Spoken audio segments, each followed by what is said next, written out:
Inexcusable, shambolic failure. That's all you can say about the government's attempt to try and stop those illegal crossings. Remember how idiotically Rishi Sunak said he would stop the boats. That was never going to happen. And Labour, understandably, reaped a lot of support by highlighting that insanity. Well, now they stand accused of actually managing to get it almost worse in just the, 11 months or so they've been in, with the senior member of the government, the Defence Secretary, admitting we have lost control, or Britain's lost control of its borders. Briefly, those numbers again: 1,194 crossed the Channel in one day in 18 boats. It was effectively a taxi service. It makes it one of the worst days for illegal crossings ever, the fifth highest in a single day in history. But here's another number for you. Landings are up some 42% from 12 months ago. Do you remember the insanity? We're going to smash the gangs. We've got a new border force. If in doubt, set up a squad, and it has achieved nothing. I don't know whether the Rwanda scheme would have worked. We'll never know whether the Rwanda scheme would have worked. But it seemed to be dumped in an act of political spite. And what do we have now? The Prime Minister flying around various parts of Eastern Europe, trying to get the deal going, being embarrassed in Albania by saying the Albanian Prime Minister, likes the relationship with Italy and didn't fancy a one-night stand with the United Kingdom, thank you, where they're married to Italy. So now we're off to Bosnia-Herzegovina. Well, for that, just read Rwanda. It's just a different country. But they were too stupid, too driven by political motives not to see it. So here we go, the litany of errors from Prime Minister Sir Keir Starmer, just a few occasions in the last 12 months. We need to smash the gangs that are running this vile trade, making a huge amount of money. And take yet another important step to smashing the gangs that are running this absolutely vile trade. We will secure our borders. We will smash the gangs that undermine our security and deliver the fairness for the working people that we serve. We are passing a borders bill with extensive powers to smash the gangs. Pitiful, isn't it? Lamentable. That was June last year, July last year, March this year, and April this year. Now, I spoke about this crisis with the Home Secretary, Yvette Cooper, as recently as last month, and again she assured me the government was working at tackling the gangs, but also laid some blame at the doors of the French. The UK governments have been asking France to change their position for very many years, and they have now finally agreed to do so as a result of the work we've been doing with them. That is important, but it's not in force yet. So don't get me wrong, this continues to be a really deep-rooted problem because those criminal gangs have had 6 years to take very deep roots. But we need that French action in the waters, not just on the coast, and we also need the broader counter-terrorism powers that we're bringing in. So what I'm hearing, Home Secretary, is that we've spent £500 million, but nothing's actually happening with that yet. We're going to smash the gangs, we've got a border force, but we haven't got the legislation. What is actually being actively done now? It would seem nothing. So the new counter-terrorism powers, I think, are important, and they are coming through. We've set up the new Border Security Command, which is strengthening the work and the investigations with France and with Germany. But as you know, Nick, these criminal gangs have had 6 years to take deep roots, and they exploit the weather as well. So we've seen the different patterns depending on the weather, and our border security should not be dependent on the weather. That is why it's so important to bring these counter-terrorism powers in. Oh, it's the weather now. That's what we've got to blame, of course. If it wasn't for the weather, we'd have smashed the gangs and we've taken back control, but bloody sunshine's come out. What are we meant to do? Speaking with Sky News yesterday, Defence Secretary John Healey admitted, effectively, the game's up. Truth is, Britain's lost control of its borders over the last 5 years, and the last government last year left an asylum system in chaos and record levels of immigration. I think yesterday tells us a really big problem, which is you've got French police unable to intervene and intercept the boats when they're in shallow waters. That means we saw it. We saw the smugglers launching elsewhere and coming round like a taxi to pick them up. Now, one of the steps, and this is a complex problem, but one of the steps we've now got is the new cooperation with the French and an agreement. They'll change the rules so the police can intervene in the water as well as on the shore, and that will help to make a difference. Defence Secretary John Healey yesterday. Let's turn to James Price, who's Research Fellow at the Centre for Policy Studies and Senior Fellow with the Adam Smith Institute. He's also served as a government special advisor across 5 departments and has written for The Telegraph on illegal migration. Labour are either liars or fools. James Price joins me now. Which is it, or is it a bit of both, James? Good morning. Good morning. It's always a pleasure to be with someone who speaks so much common sense this time of the morning. Thank you very I'm afraid much. it's definitely both. It's a very sorry state of affairs we've got ourselves in. Just broadly, Britain could be a paradise, and all we'd have to do would be to secure our borders and deport people who shouldn't be here and lock up other people. And yet, instead, we choose not to do that because some people on the left will call us mean for 5 minutes. And that's exactly what happened with Rwanda, as you mentioned it. It was very silly of Rishi Sunak to get some of the legislation over the line and then not actually do a test flight. That was really ridiculous. But it's even more ridiculous of the Labour Party and the Lib Dems and all these other people to say, oh, it's so cruel and mean. Bearing in mind, of course, that the Prime Minister is a big Arsenal football fan, and they've been supported by the Visit Rwanda tourism site on their shirts for ages. It can't be that bad a place, can it? How would you characterise the 11 months that he, Sakir and Yvette Cooper, have they achieved anything, James?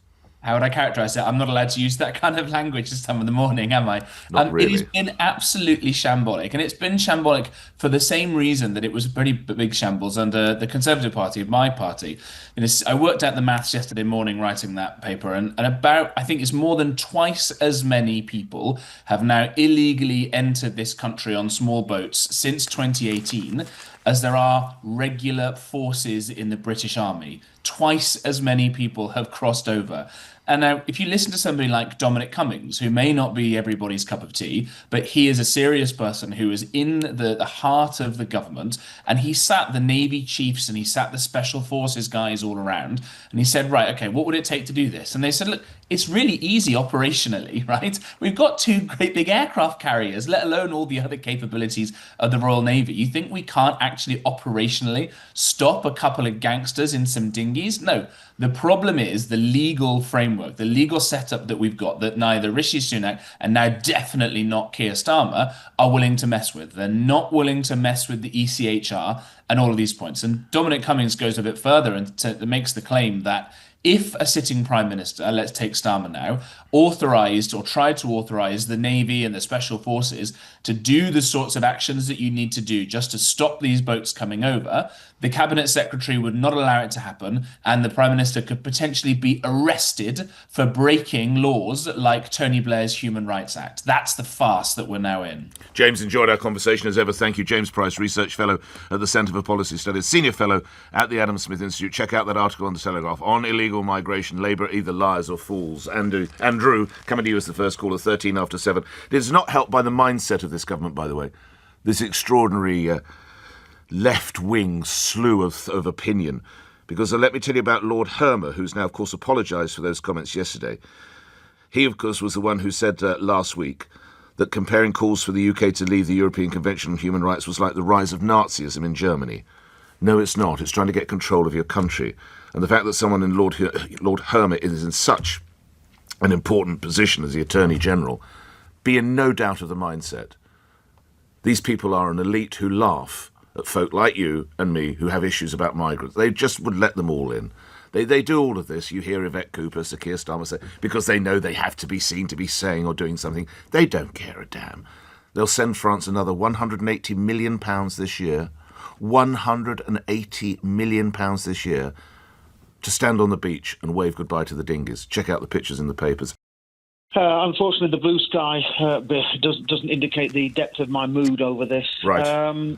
It really is disgusting, and I really do think, as you've said, that we have a government that would sooner see the country overrun than do what is necessary to stop this trade once and for all. And what do you think is necessary? Do you take what that journalist, the columnist was saying there? You turn the boats around, and then people have said to me, well, they'll jump into the sea. Well, my response is, Nick, let them get on with it. I am sick and tired of people advocating for the wet nursing of illegally invading third world riff-raff at the expense of the security of our own nation. I am past caring about the language I use. I am past caring about the sensitivities of idiots who hold up placards saying refugees welcome. I am past it, because if anything were to happen to a loved one of mine from the actions of one of these people, I would hold everyone from the Prime Minister downwards equally as culpable. Andrew's got a start of more reaction coming in. Thank you for that, Andrew. I don't know that I'm quite on the same page as you, but certainly I think now we have to fight. We have to find a degree of force. There's no other way. Just fighting it with these supposed squads to take gangs is not going to work. Peter, have you got a solution for this? Good morning. Well, the answer to that first question, no. And I think that anyone that thinks they have a solution to it at this point that is going to work and be a silver bullet is probably a bit of an idiot. Yep. Nothing's working. Now, I don't think we should give up, but I do think we need to change focus and face facts. Most of these cases are actually being accepted. So I think we need to actually speed up the process, get these people in, and then work on integration and getting them into employment. Take, for example, Labour's 1.5 million housing target, but they say we haven't got enough workers in the building trade. Get them into the building trade. Get them into the care industry. Maybe they don't want to do that, though, Peter. Well, I'm sorry, but have you ever met anyone? The work ethic from a lot of these places will put a lot of our people to shame. A 60-hour working week is standard for most of these places in the world. So I don't know where people are getting that from. I know that there's a lot of rhetoric, but there's nothing that I've seen that seems to back up any factual claims on that one. Won't that just encourage more people to come, Peter? Well, that's something that we're going to have to take on as a different issue. But we also need to stop just saying let's put them into hotels and camps, or put them into Albania and start throwing billions out, billions and billions out of the public bus. We need to actually start getting these people integrated and becoming taxpayers and plugging massive gaps we have in building. Do you think there's too much on offer for them if they successfully get across the channel, Peter? Sorry, could you repeat that, please? Do you think you mentioned the fact that they're put in hotels and they get a spending allowance as well? Do you think it's too attractive? We should not make it as attractive to cross the channel. Well, people say that, but I think they do forget the journeys they have to come here. I don't think there's anything that they go through that I would. I'm sorry, you could put me in a 5-star hotel in Abu Dhabi at the end of it all for 2 years and have everything paid for. I'm not going to cram myself into the back of a truck or risk drowning and travel thousands and thousands of miles in the hands of gangsters. The desperation at these people. I'm sorry, do you think that £30 a week in a hotel is going to appeal to anyone to go through that? Yes. The desperation is just, I think... Unfortunately, in some instances I do. And also, as we learnt last month, don't forget the case of Ahmed Ibid, who was the supposed fisherman, the penniless fisherman, who was in fact running an asylum-seeking gang from his taxpayer-funded flat. And within weeks arriving here, he was given money and a flat. And within months, he'd organised the first trip of illegal people coming across the channel. So those are the sort of people to whom we offer hotels, homes and cash. And I do think we need to think about that. Thank you, Peter. I think the government should not give France another penny until they start acting. Good idea. Because I think they're giving these people a leg over. They were offered help to help them to stop. I remember to stop those people coming over, and they refused because I think they're mixed up with the gang. They must be getting a backhand. Well, I don't think the government, I'm sure that's not the case, but it does seem extraordinary. We'll spend £180 million, give the French £180 million to do nothing, just effectively wave goodbye to the boats. This is what I'm saying. They shouldn't give them a penny until they start acting. Leena, thank you. Have a good day. Nick, I think the solution's obvious to everybody, isn't it? Surely. The first thing we have to do is process the asylum seekers and refugees that have already arrived in Britain. I agree, but that won't stop them coming. No, okay, first of all, you blitz it. You put a load of money into the Home Office and you process the blooming applications. Yep. The money that you save on hotel bills, that people like you and the rest of the right wing tend to cry about all the time, these trillions of pounds that we're spending on hotels, they won't need to be spent anymore, Nick. Well, no, that won't stop people coming, though, Jason, will it? So what you then do is you take some of the money that you saved from the hotels and you spend it on applications in visa application centres in our embassies in Afghanistan and Syria and where all these people are coming from. Allow them to apply for a visa and pay for a flight, Nick. In many instances, these people have been denied. That's why they get in the back of a truck and come across to Europe. That's not true, Nick. That's not true. I didn't say it all, but in many instances, it's not going to stop. Jason, it's not going to stop the trade, is it? Nick, it is, because there are no safe and legal routes for these people to apply for a visa to be able to fly to Britain in the first place, because we took them all away. We're forcing them into the hands of the gangs, where they pay thousands of pounds to these gangsters to be able to cross the channel, because we've taken away the safe and legal route for them to come and apply for asylum.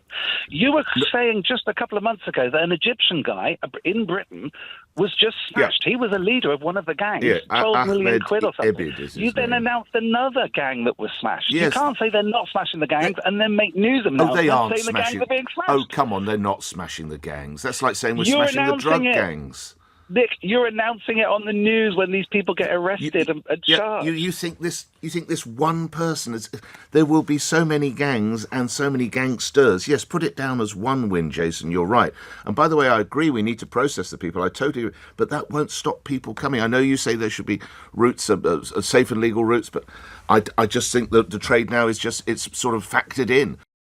My point is, all these migrants we are hearing, they come over, we're having to pay for them to have all their rooms and the rest of it. Why are they not allowed to work while they are waiting for their cases to be dealt with? No, we've got currently they're not. Currently they're not, no. But why not? That's my question. Why not? What would you want? Tell me why. What would you want them to do? Well, for starters, we go to the things that we say we haven't got people being able to do. Crops need picking, such like... Just to get them started, you can find out then while they're doing that what other skills they have and maybe uprate them to something they can do even better to help this country. Well, at least we're having some ideas, get them out working. That would perhaps assuage some of the anger that people feel in that they are given hotels and they are given money, and of course they do absolutely nothing in return. Except for the one, of course, who was the Egyptian-born supposed penniless fisherman who was running a people trafficking gang. Nick, thank you for your input on that. I think payment to the French should be reduced by every immigrant that crosses the channel.